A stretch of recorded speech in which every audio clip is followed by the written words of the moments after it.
Thank you so much. I've been listening from the back, and I have to say, you all seem like a really lovely, non-judgmental audience, which works well for me.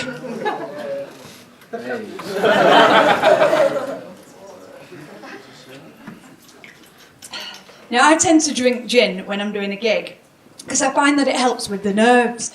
But don't worry at the front, I've only ever thrown up 3 times. This is my 4th gig. Now, a comedian once said to me, he said, don't get nervous when you're doing a gig, because chances are you're never going to see the audience members again. Now, this works well in theory. It didn't work quite as well, though, when I did a gig in my hometown and some of my family came to watch. Now, in hindsight, and I kind of do agree with my family, that maybe the topic of inbreeding wasn't quite appropriate on that occasion. You know, and I regretted it, because after that gig, my brother dumped me.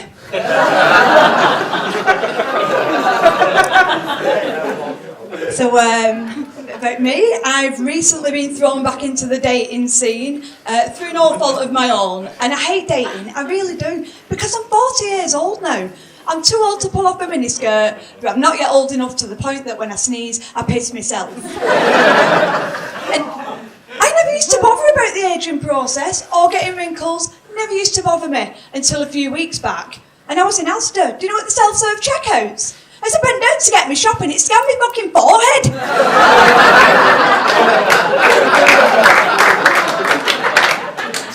Made me all paranoid. Because when I checked the receipt, ironically, it charged me for a bag for life.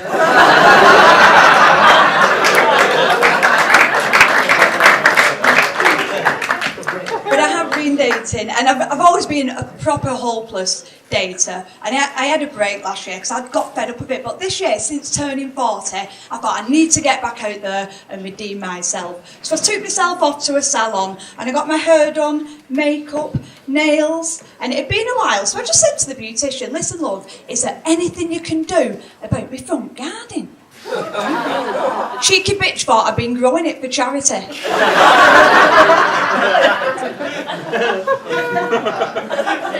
But anyway, 8 hours later, my front garden had become a driveway. So I went out to redeem myself, and redeem myself I did, because I pulled a guy in his 20s. I know. He said I was a cougar. To be honest, I thought it was a bit thick because I was wearing leopard print at the time. And I have to say, guys, I get a little bit offended when people call me a cougar, because to me, I see a cougar as a predatory animal. You know, and I'm not a predator, so I'm not a cougar. I mean, if anything, right, I'm a gazelle that's given up running and just lies on its back waiting to get eaten.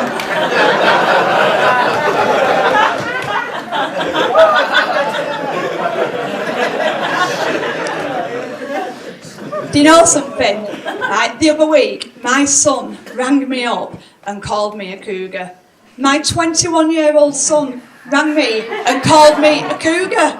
And that wasn't exactly what he said. I mean, what he said was, Mum, please stop sleeping with my friends.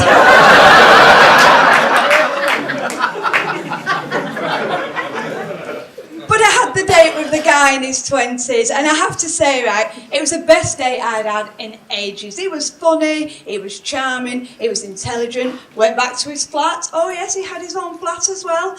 I was absolutely levered. Thought perfect opportunity to show off my new driveway.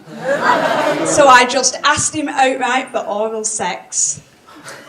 And I'll tell you what, I wish I'd never bothered Liverpool. Because to this day, I will register that moment as the worst sexual experience I've ever had in my entire life.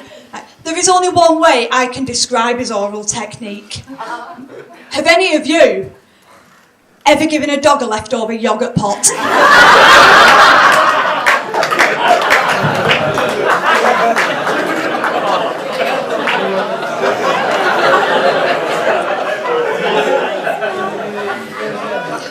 Well, that went down better than he did.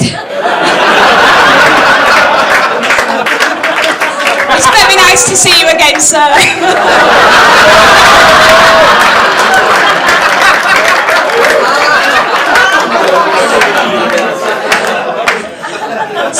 So just before I go, last thing now, so FYI anyway guys, if you ever are down there, if it doesn't look like she's having an epileptic fit, then you're doing it wrong.